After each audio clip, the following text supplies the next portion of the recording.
નમસ્કાર વિદ્યાર્થી મિત્રો, ધોરણ 8ની અંદર તમે ઘણું બધું સંખ્યાઓ વિશે ભણીને આવ્યા છો અને ધોરણ 9ની અંદર પણ તમારે હજુ ડીપમાં થોડીક સંખ્યાઓ વિશે જોવાનું છે અને 10મા ધોરણની અંદર પણ તમારે સંખ્યાઓ વિશે જોવાનું આવશે. તો જોઈએ, સૌથી પહેલી તમે સંખ્યા ભણ્યા હશો અને જાણતા જ હશો કે પ્રાકૃતિક સંખ્યાઓ. પ્રાકૃતિક સંખ્યાઓ આપણે કોને કહીશું? પ્રાકૃતિક સંખ્યા. પ્રાકૃતિક સંખ્યા એટલે કે એવી સંખ્યાઓ કે જેને તમે ગણી શકો છો. જે વસ્તુઓને ગણવા માટે પ્રાકૃતિક રીતે જે ઉપયોગમાં લો છો એ બધી સંખ્યાઓને આપણે પ્રાકૃતિક સંખ્યાઓ કહીએ છીએ. ઉદાહરણ તરીકે તમે એવું કહેશો કે અહીંયા 5 પેન છે, તમે એવું કહી શકો છો કે અહીંયા 2 છોકરીઓ છે, તમે એવું કહી શકો છો કે અહીંયા 3 છોકરા રમે છે. તમે આગળ એક સંખ્યા વાપરો છો 2, 3, 5, બરાબર. પરંતુ તમે ક્યારેય એવો શબ્દ વાપર્યો કે અહીંયા 0 વસ્તુ છે, અહીંયા 0 છોકરો છે, કે અહીંયા 0 પેન છે? તમે એવું ક્યારેય વસ્તુ વાપરી કે અહીંયા -1 છે, -2 છે? ક્યારેય નહીં વાપર્યું હોય. યાની કે તમે જે પ્રાકૃતિક સંખ્યા છે એની શરૂઆત ક્યાંથી કરો છો? 1 થી કરો છો. એટલે નાનામાં નાની પ્રાકૃતિક સંખ્યા કઈ થશે? 1. 1 પછી તમે કહી શકશો કે 2 છે, 3 છે, 4 છે અને અનંત સુધી તમે એ ગણી શકો છો. તો પ્રાકૃતિક સંખ્યાઓની શરૂઆત જે છે 1 થી થાય છે અને અનંત સુધી એ જઈ શકે છે. એટલે અનંત સુધી તમે એ ગણી શકો છો. આ જે સિમ્બોલ છે અનંતનો મેં પાડ્યો છે, એ સિમ્બોલ બતાવે છે કે વસ્તુ અનંત સુધી છે. તો આ હતી પ્રાકૃતિક સંખ્યા. ત્યાર પછી તમે બીજી સંખ્યા ભણ્યા હશો, એ છે તમારી પૂર્ણ સંખ્યા. કેમ પૂર્ણ સંખ્યા? પૂર્ણ સંખ્યા તો તમે અહીંયા પ્રાકૃતિક સંખ્યા જ્યારે લખી એની અંદર મેં કીધું કે તમે જ્યારે કોઈ વસ્તુ ગણો છો તો શરૂઆત તમે 1 થી કરો છો, 0 થી કરતા નથી. તો આ 0 બાકી રહી ગયો. હવે 0 ને ક્યાં મૂકીશું? તો 0 ને પ્રાકૃતિક સાથે એડ કરી દીધો એટલે એ સંખ્યા કેવી બની ગઈ? પૂર્ણ સંખ્યા બની ગઈ. પહેલા જે પ્રાકૃતિક સંખ્યા હતી એમાં 0 નહોતો, એ ખાલી પ્રાકૃતિક સંખ્યાઓ હતી. તો એ જે 0 બાકી હતો એને પ્રાકૃતિક જોડે મૂકી દીધો એટલે એ સંખ્યા પૂર્ણ થઈ ગઈ. પહેલા અધૂરી હતી, પછી પૂર્ણ થઈ ગઈ. તો પૂર્ણ સંખ્યાની અંદર 0 થી શરૂઆત થશે અને અનંત સુધી જશે. જે પ્રાકૃતિક સંખ્યાઓ છે એ બધાનો જ સમાવેશ પૂર્ણ સંખ્યાની અંદર થઈ જશે. અચ્છા, એક વસ્તુ છે કે જે પ્રાકૃતિક સંખ્યાઓ છે એનો જે સિમ્બોલ છે એને દર્શાવવાની જે સંજ્ઞા છે એ છે n.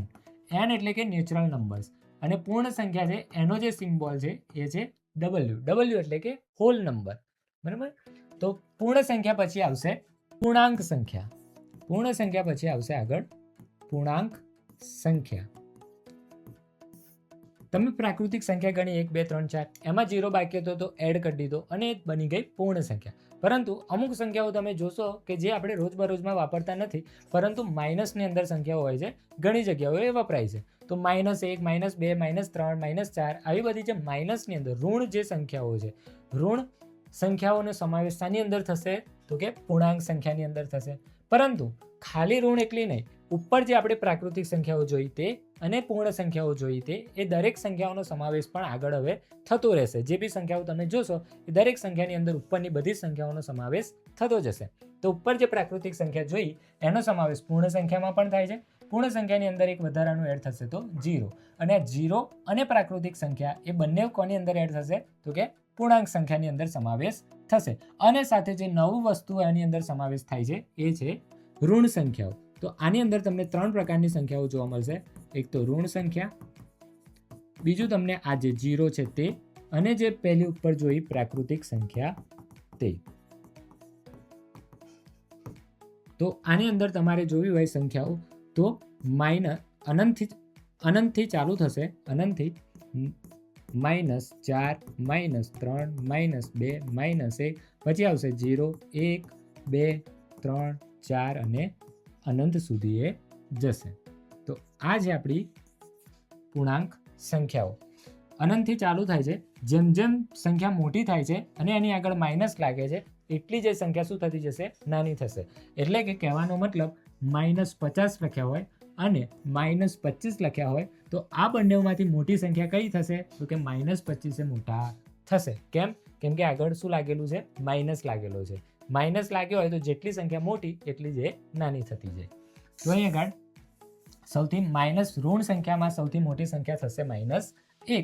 ત્યાર પછી જેટલી બી સંખ્યાઓ માઇનસ વાળી છે એ બધી એના કરતાં નાની થતી જશે. આ બાજુ 0, પછી 1, 2, 3, 4 અને અનંત સુધી. આ તમે 8મા ધોરણની અંદર ભણી ગયા હશો આ 3 સંખ્યાઓ વિશે, કે પ્રાકૃતિક સંખ્યા, પૂર્ણ સંખ્યા અને પૂર્ણાંક સંખ્યા. ચોથી પણ એક સંખ્યા છે જેના વિશે પણ તમે 8મા ધોરણની અંદર ભણી ગયા, એ છે સમય સંખ્યા. સમ્ય સંખ્યાઓ. પૂર્ણાંક સંખ્યાને દર્શાવવામાં આવે છે ઝેડ વડે. ઝેડ એ ઝેહલેમ જે એક નામ છે, ઝેહલેમ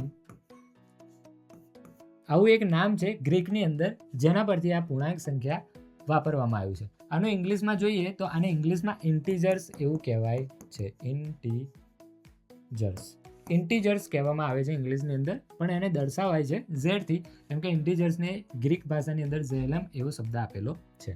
સમ્ય સંખ્યાને આપણે ક્યુ વડે દર્શાવીએ છીએ. સમ્ય સંખ્યાઓ વિશે તમને ખબર હોય ના હોય તો જોઈ લેજો કે સમ્ય સંખ્યાઓ કોને કહીશું, તો એવી સંખ્યાઓ કે જેને તમે પીના છેદમાં ક્યુ વડે દર્શાવી શકો. પીના છેદમાં ક્યુ એટલે કે અંશમાં એક સંખ્યા હોય, છેદમાં એક સંખ્યા હોય, એવી સંખ્યાઓને તમે સમ્ય સંખ્યાઓ કહી શકો. પણ અહીંયા એક શરત હતી. શું શરત હતી? તો શરત એ હતી કે જે છેદમાં ક્યુ છે, શરત એ હતી કે જે ક્યુ છે એ ક્યારેય 0 હશે નહીં. સમ્ય સંખ્યાઓની અંદર એક શરત હતી કે ક્યુ છે એ ક્યારેય 0 હશે નહીં. જે પી છે એ 0 હોઈ શકે છે, પણ ક્યુ છે એ 0 હશે નહીં. કારણ શું છે કે છેદમાં જો 0 આવી જાય છે તો આ જે પદ છે એ કેવું બની જાય છે? અવ્યાખ્યાયિત પદ બની જશે.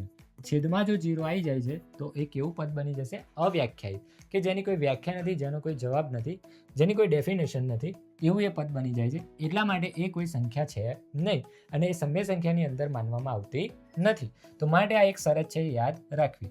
તો સમ્ય સંખ્યાની અંદર ઉદાહરણ તમે કોઈ બી મૂકી શકો છો. આ જેટલી બી સંખ્યાઓ છે એ બધી જ સંખ્યાઓની નીચે જો હું 1 મૂકું તો શું એ સંખ્યાઓની કિંમતમાં કોઈ ફરક પડશે? ઉદાહરણ તરીકે મેં 5 લીધા, 5ના છેદમાં મેં 1 મૂક્યો, તો શું 5ની વેલ્યુમાં કોઈ ફરક પડશે? 5ના તો 5 જ રહેવાના છે ને, 5ના છેદમાં 1 એટલે કે જવાબ તો 5 જ થયો, બરાબર છે. તો એ જ રીતે અહીંયા બધી સંખ્યાઓની છેદમાં જો હું 1 મૂકી દઉં તો શું એ સંખ્યાઓની કિંમત બદલાશે? ના, ક્યારેય એ સંખ્યાઓની કિંમત બદલાશે નહીં. તો આ બધી જ સંખ્યાઓની નીચે 1 માની લઈએ તો આ બધી જ સંખ્યાઓ કેવી બની જાય? સમ્ય સંખ્યા બની જાય. તો હા, જે પ્રાકૃતિક સંખ્યા છે, પૂર્ણ સંખ્યા છે, પૂર્ણાંક સંખ્યા છે, બધાનો સમાવેશ કોની અંદર થશે? સમ્ય સંખ્યાની અંદર થશે. એમાં ઋણ, 0 અને ધન બધી જ સંખ્યાઓ આની અંદર સમાઈ જાય છે. તો આ જે સંખ્યાઓ છે એની નીચે 1 મૂકી દઈએ. ઉદાહરણ તરીકે 5ના છેદમાં 1 માઇનસ 3ના છેદમાં 1, તો આ બધી જે સંખ્યાઓ છે એ બધી કેવી થઈ ગઈ? સમ્ય સંખ્યાઓ થઈ ગઈ. એ જ રીતે 10ના છેદમાં 2 છે, કોઈ બી સંખ્યા તમે લઈ શકો છો. અહીં આગળ 6ના છેદમાં 3 છે, અથવા તો 7 છે, કોઈ બી સંખ્યાઓ છે એ તમે સમ્ય સંખ્યાને કહી શકો છો. ત્યાર પછી હવે અહીંયાથી જે તમારે આગળ ભણવાનું છે એ તમારે 9મા ધોરણનું ભણવાનું. આટલું તમે 8મા ધોરણની અંદર સંખ્યાઓ વિશે તમે ભણી ગયા હશો. હવે સમ્ય સંખ્યાઓ જોઈ, એ જ રીતે બીજી આવે છે અસમ્ય સંખ્યાઓ. અસમ્ય સંખ્યાઓ એટલે કેવી સંખ્યાઓ? તો જેટલી બી તમે અત્યાર સુધી સંખ્યાઓ જોઈ લીધી, કેવી સંખ્યાઓ જોઈ લીધી? પ્રાકૃતિક સંખ્યા, પૂર્ણ સંખ્યા, દરેક સંખ્યાઓ તમે જોઈ લીધી, અને છેલ્લે સમ્ય સંખ્યાઓ જોઈ લીધી, જેની અંદર દરેક સંખ્યાઓનો સમાવેશ થતો હતો. પરંતુ એ બધી સંખ્યાઓને આપણે સાઈડમાં રાખીએ અને શું એના સિવાય પણ કોઈ બીજી સંખ્યાઓ છે? તો હા, એના સિવાય પણ ઘણી બધી સંખ્યાઓ છે. એ સંખ્યાઓને આપણે કહીએ છીએ અસમ્ય સંખ્યાઓ. તો કેવી સંખ્યાઓ? તો જે સંખ્યાઓનું ઉદાહરણ તરીકે આપણે લઈએ, જે સંખ્યાનું વર્ગમૂળ ના નીકળે, જે સંખ્યાનું વર્ગમૂળ ન નીકળે એ બધી સંખ્યાને તમે સમ્ય સંખ્યાની અંદર, અસમ્ય સંખ્યાની અંદર લઈ શકો છો. ઉદાહરણ તરીકે તો √2 એટલે કે વર્ગમૂળની અંદર 2, આનું તમે કોઈ વર્ગમૂળ કાઢી શકતા નથી. એ જ રીતે √3, એ જ રીતે √5, એ જ રીતે √7, આ જે સંખ્યાઓ છે આના કોઈ વર્ગમૂળ નીકળતા નથી, અને આ દરેક સંખ્યાઓને આપણે અસમ્ય સંખ્યાઓ કહીશું. આવી ઘણી બધી અસમ્ય સંખ્યાઓ છે જેની અંદર પાઈ પણ આવી જાય છે, બરાબર? પાઈ છે, પાઈની કિંમત તમને ખબર હશે કે પાઈની કિંમત કેટલી છે? 3.14. પણ શું 3.14 એ તો સમ્ય સંખ્યા થઈ જશે ને? 3.14 ના, 3.14 ની પાછળ અસંખ્ય સંખ્યાઓ અનંત સુધી વિસ્તરેલી છે, તો એ પણ આ અસમ્યની અંદર આવશે. પણ જો પાઈની તમે 22/7 આ વેલ્યુ લો છો તો આ સમ્યની અંદર આવશે. તો સમ્ય સંખ્યાની અંદર 22/7 આવશે, પણ જો પાઈ કીધું હોય કે પાઈની કિંમત કીધી હોય તો પછી એ આવશે અસમ્ય સંખ્યાની અંદર. તો આવી ઘણી બધી અસમ્ય સંખ્યાઓ વિશે પણ તમારે ભણવાનું છે. ત્યાર પછી આવશે એક વાસ્તવિક સંખ્યાઓ.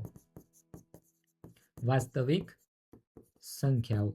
આ વાસ્તવિક સંખ્યાની અંદર અત્યાર સુધી તમે જેટલી બી સંખ્યાઓ ભણ્યા એ દરેક સંખ્યાઓનો સમાવેશ વાસ્તવિક સંખ્યાઓની અંદર થઈ જાય છે. વાસ્તવિક સંખ્યાઓમાં સમય સંખ્યાઓ પણ આવી જશે અને અસમ્ય સંખ્યાઓ પણ આવી જશે. સમય સંખ્યા અને અસમ્ય સંખ્યાઓ પણ આવી જશે. તો અત્યાર સુધી આપણે જેટલી બી સંખ્યાઓ ભણ્યા એમાંથી ઘણા બધા ક્વેશ્ચન બની શકે છે. એ આપણે જોઈએ કે પહેલી જે સંખ્યા હતી એ કઈ હતી? પ્રાકૃતિક સંખ્યા હતી. એ પ્રાકૃતિક સંખ્યાનો સમાવેશ કોની અંદર થતો હતો? પૂર્ણ સંખ્યાની અંદર. એ પૂર્ણ સંખ્યાનો સમાવેશ કોની અંદર થતો હતો? પૂર્ણાંક સંખ્યાની અંદર. પૂર્ણાંક સંખ્યાનો સમય સંખ્યાની અંદર. સમય સંખ્યા પછી સમય સંખ્યાનો સમાવેશ કોની અંદર થાય છે? વાસ્તવિક સંખ્યાની અંદર. તો પ્રાકૃતિક સંખ્યા છે એ પૂર્ણ સંખ્યાની અંદર પણ આવે, પ્રાકૃતિક સંખ્યા છે પૂર્ણાંક સંખ્યાની અંદર પણ આવે, પ્રાકૃતિક સંખ્યા છે સમય સંખ્યાની અંદર પણ આવે અને પ્રાકૃતિક છે વાસ્તવિકની અંદર પણ આવે. એ જ રીતે પૂર્ણ સંખ્યા છે પૂર્ણાંકની અંદર પણ આવે, સમયની પણ અંદર આવે અને વાસ્તવિક. આ રીતે દરેક સંખ્યા એકબીજાની અંદર આવશે. એટલે કે આ ઉપરની જેટલી પ્રાકૃતિક, પૂર્ણ, પૂર્ણાંક આ ત્રણ લઈએ તો આ ત્રણેયનો સમયની અંદર સમાવેશ થાય, આ ચારેયનો વાસ્તવિકની અંદર સમાવેશ થાય. ઉપરથી નીચે જઈએ એમ દરેક સંખ્યાની અંદર ઉપરની બધી સંખ્યાઓ સમાવેશ થતી જશે. પરંતુ પૂર્ણ સંખ્યાનો સમાવેશ પ્રાકૃતિકની અંદર થતો નથી, પૂર્ણાંકનો અંદર પૂર્ણ કે પ્રાકૃતિકની અંદર થતો નથી. એ જ રીતે સમય સંખ્યાનો પૂર્ણાંક, પૂર્ણ કે પછી પ્રાકૃતિકની અંદર સમાવેશ થતો નથી. જે રીતે ઉપર જઈશું એમ કોઈ સંખ્યાનો બીજી સંખ્યાની અંદર સમાવેશ થશે નહીં, ઉપરથી માત્ર નીચે. તો આ રીતે તમારે એક ક્રમમાં યાદ રાખવાનું: પ્રાકૃતિક, પૂર્ણ, પૂર્ણાંક, સમય અને વાસ્તવિક. અને વાસ્તવિકની અંદર બીજી અલગથી જે આપણે અસમય સંખ્યાઓ જોઈ એનો પણ સમાવેશ થઈ જશે. બરાબર છે? તો આ રીતે તમારે 1 માર્ક્સની અંદર તમને આ પૂછી શકે છે અને આ ખાસ યાદ રાખવાનું છે. તમારા જે ઉદાહરણ છે, આઈ થિંક સ્વાધ્યાય છે, એની અંદર તમારે આના રિલેટેડ પહેલા ક્વેશ્ચન આપેલા છે, જે આપણે આવતા વિડીયોમાં જોઈશું.